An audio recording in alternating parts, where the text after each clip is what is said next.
Hare Krishna. Second chapter. Thank you so much. And just a thought is that devotees may also want to consider reading the English as opposed to the Sanskrit, just in case you're not a Sanskrit scholar and you don't understand what the Sanskrit is. So the important thing of Bhagavad Gita is to understand what Krishna says. Although chanting the Sanskrit is certainly purifying. The basis of education, or at least the process of education, entails telling someone what you're going to do, what you're going to say it, and then summarize what you said. That way, the tendency that we actually get the full message, or that we really understand.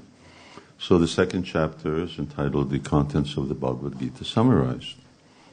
And Krishna more or less tells us what he's going to talk about in detail, in somewhat different words or different language, but the same essential message, which really means that the message of the Bhagavad Gita is just one, although we'll have different chapters, Dhyana Yoga, Karma Yoga, so many other titles for the chapters, but ultimately the message is always the same.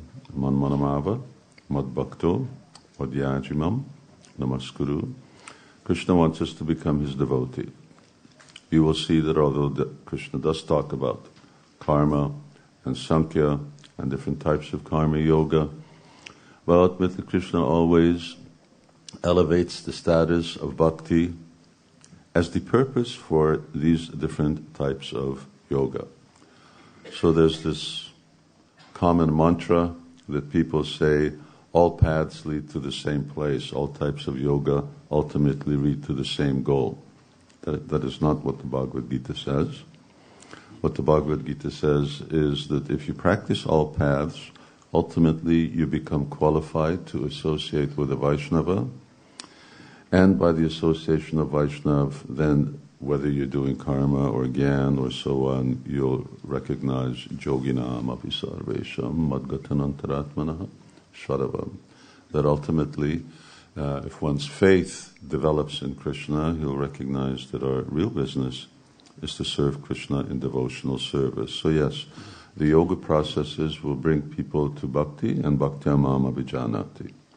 But only through devotion do you get to Krishna. You won't get to Krishna, we won't get to Krishna through other yoga processes.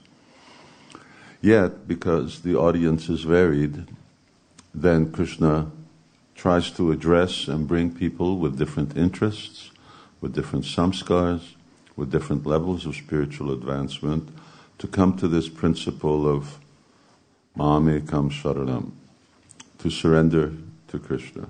And surrendering then becomes the beginning of spiritual life. Bhagavad Gita sort of brings us to the beginning of spiritual life, and then how we practice spiritual life, that's described in the Srimad Bhagavatam.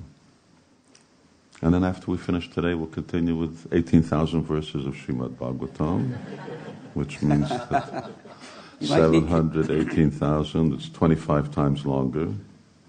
So we can just all camp out at the manor for the next month. But anyway, sometime in the future, we want to consider that. Chapter 2.